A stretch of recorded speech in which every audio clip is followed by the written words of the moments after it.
فلفل برضه خلطة بيبو وفلفل اسمر. هو انت مش هتقولي خالص خلطة بيبو دي ايه؟ دي الخلطة السحرية بتاعت المحل. بس هو مشطشط شوية.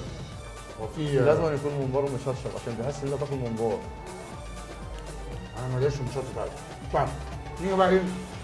هاخد السلطة. وعلى عكس كتير من المصريين او كتير من الناس اللي انا بحب الشبت في السلطة. بيديله طعم حلو قوي. رغم ان احنا في بيوتنا نادرا ما نحط شبت على السلطة. وعايز اقول لكم ان الممبار حر قوي. طب هو الطبق المشكل عباره عن ايه؟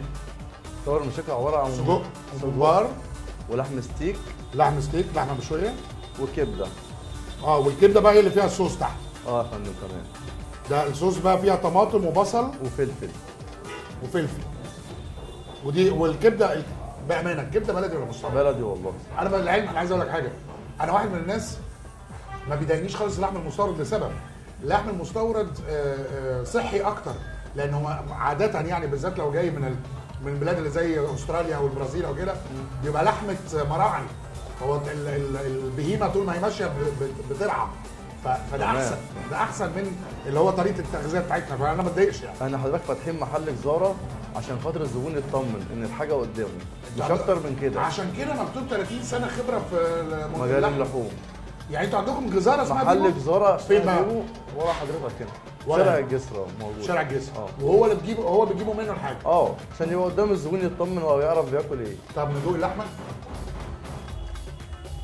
كبده قصدي. السمنه دي بقى دي اللي طالعه من اللحمه ولا انتوا لا حاطين؟ دي حضرتك الليه.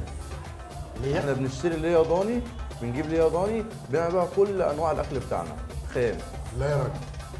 يعني انا حتى لو مجرد دقت بس برضه ليه